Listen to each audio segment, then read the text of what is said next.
Happy Friday, everybody. Grand rising to you all. I'm Pastor KZ with the All About Favorite channel. Thank you so much for watching, and all of my subscribers, thank you so very much. If you haven't subscribed, hit the subscribe button and the notification bell. Comment, like, and share the video. All this week, we've been talking about things that maybe you should think about and reevaluate before the close of this year. We're in mid-October, y'all. Some things need to be reevaluated. Again, I'm no guru. I'm no expert. I just give you my thoughts and opinions based on the things you want to talk about. All this week, I have shown you some of the eyewear line that is in the color of brown, in the brown eyewear line. So think about it. The digital store is coming very, very soon. I am wearing a t-shirt that says royalty today. Hit me up if you like this t-shirt. We'll get some out to you. Also, you saw the boy buy t-shirt yesterday. Oh, I got so many people that love that color.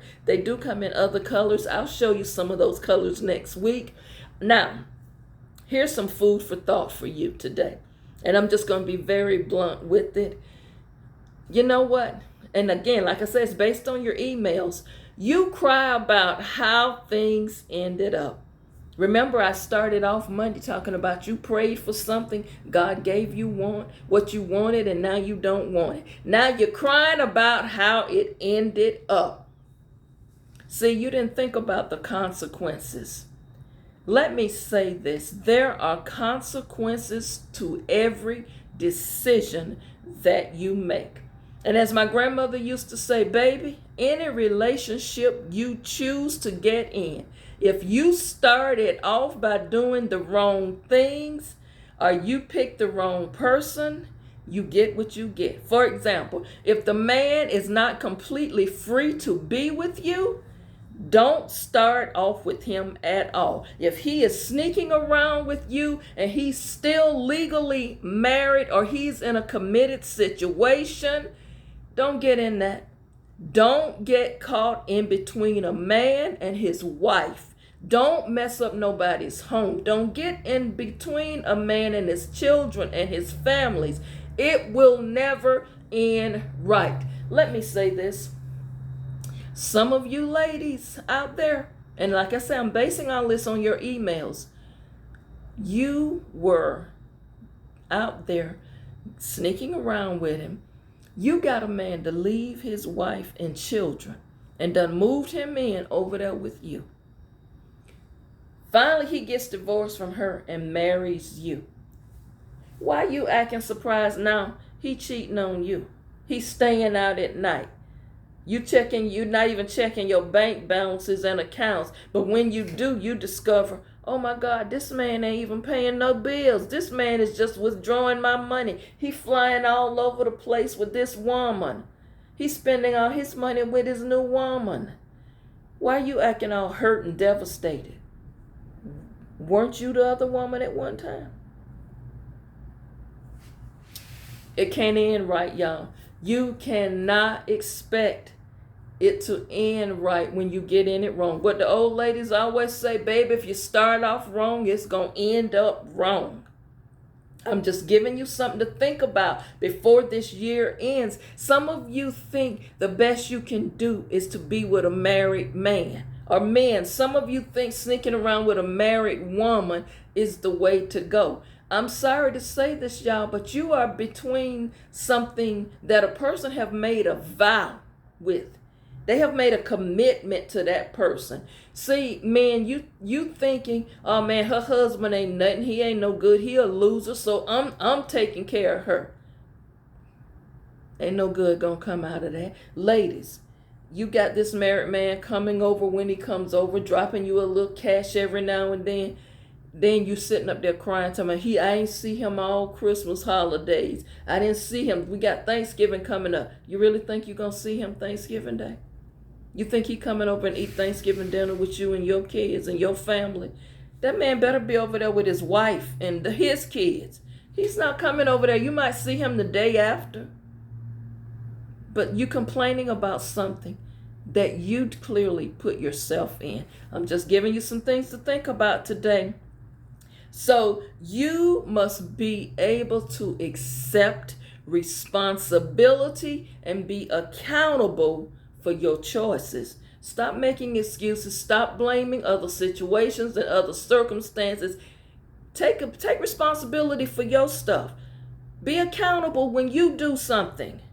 Understand, if you get a person the wrong way, that ain't going to end up the right way. It's time for you to start growing up now. We're in mid-October. It's time for you to make some very difficult decisions and let some people go. Let some situations you've been dealing with go. Get out of these situationships. And if you see this relationship is not going anywhere, cut it off and move on. Prepare for the new year and prepare to do something new. You know what? Some of you, I said this the other day, you block your own blessing by the choices you make. Some of the situations you in, you got yourself there. It's time for you to grow up. It's time for you to create something for yourself. Stop depending on someone to come and rescue you. I'm talking to some of the people who's sitting around just waiting for somebody to come and save them. You're looking for assistance. There's nobody to help me. I need assistance. If you just help me, I'll do this, I'll do that. You got to make something for yourself. You got to go out and create something for yourself. Where there are no jobs where I am. If there's no jobs where you are, you need to go someplace where there are jobs. If you've been in a place for a long period of time and you don't see there's no opportunity for growth and progress, whose fault is that? That's on you. You know what? If you want a better life, you got to get out there and create it for yourself. Nobody is coming to save you. Nobody is coming to rescue you. If God puts somebody in your path to help you and give you a hand up, that does not mean I'm giving you a handout. It just means I'm here to help you for a season. After that season, you need to go on your own and do it for yourself. See, some people want to latch on to you to take care of them. And the more you do for them, the less they're going to do for themselves. Sometimes people got to, as the older people used to say, sometimes you got to let a person hit it hard. That way they'll get up and create something for themselves. You cannot sit around and depend on other people to pay your bills. You're sitting around depending on people to keep a roof over your head, to put food in your mouth. The Bible says, and you say you're a Christian, the Bible says if a man don't work, he don't eat. Stop sitting around waiting on these women to feed you. Stop sitting around waiting on somebody to pay your bills. You got to pay your own way. Am I helping anybody? You have got to start somewhere. It's nobody's responsibility to make you happy and to bring you joy. You got to have joy in your heart. You got to have the joy of the Lord. That is your strength. You can't sit around and saying they don't make me happy. If a person is not making you happy, or the job you're on is not making you happy, and you don't have peace about it, that's on you if you stay stuck there. If you don't get up and move, y'all talking about, well, I got faith, he gonna make it all right. Faith without works is dead. Now that's the Bible I read from. Faith without works is dead. You sitting around waiting for an opportunity when you ain't getting out there trying to get it yourself. You sitting around here having all of these complaints, but you're doing nothing about it. You've got to find your purpose. You know something? Let me say this about women. A nation, I heard this quote, and I'm just doing it in my own words. It says a nation or community can only rise as high as its women. Y'all hear me? As its women. Why is that? Because women are the carriers. Women carry children in their womb. Women are womb keepers. While that child is in a woman's womb, she nurtures it. She eats the right food. She's careful with what she consumes. A nation or community will rise as high as a woman or the women in it. See, y'all, we've changed so much from the way our foremothers were. The way our grandmothers, our big mamas, our mud deals were. We as women have changed so much. I thank God I was reared and had a relationship with my grandmother and with my great grandmother, because those women were powerful teachers. They modeled certain behaviors before me. They didn't just talk it. They walked it. They said what they meant, and they mean what they say. As they used to say, baby, I say what I mean, and I mean what I say, and I'm not going to deviate on what I say. I'm going to stand firm on what I believe, and I'm going to stand firm on what is right, like it or love it. I thank God for those type women, our foremothers, the women that came before us, because it taught me growth. It taught me maturity. It taught me and my sister, when we was 5 years old, 6 years old, we can go in the kitchen and cook a pot of rice. We can go in that kitchen by the age of 10 and cook a full course meal. We knew how to set a table. We knew how to clean a house. We knew how to iron and press clothes. We knew those things because those things were taught. More importantly, we were taught how to carry ourselves with dignity and respect. We were taught how to respect ourselves, how to respect our bodies. We were taught class. We were taught how to be classy. We were taught how to be graceful. We were taught there are times to speak and there's a time to keep silent, baby. See, we were not taught to go and emasculate men. We were not taught to be overbearing, controlling, and combative. I thank God for that. In the way I was raised and taught. That's missing. That is missing from today's society. Some of these young ladies haven't been taught anything but the wrong way. Some of these young ladies, when you see them step out, they fully dressed in full regalia. They got the lace front going, the lashes going, the nails going. They got all of this stuff going. But you open the door of their home and it's a mess. Clothes everywhere. Dishes all in the sink. When the last time, girl, you picked up a vacuum cleaner? When the last time you mopped? When was the last time you did laundry? See, those things were taught. You keep your house clean. You know, we were even taught spring cleaning. Oh, you take everything out the house and clean it from top to bottom. Only in our case, spring cleaning was every week. You pull that linen off all of the beds in the house and wash that linen and change them bed clothes. We were taught these things. We were taught how to fold towels. We were even taught how to fold fitted queen size and king size bed sheets. We were taught these things. We were taught ethical behavior. We were taught integrity. It's missing from the boys. It's missing from the men. I said this the other day. Little boys grow up not knowing anything. A boy, by the time he's 3 years old, should at least be taught how to straighten up his closet, put his shoes together. A boy, by the time he's 10 years old, should know how to keep his room clean. He should at least know how to plug in a vacuum cleaner and do the floor.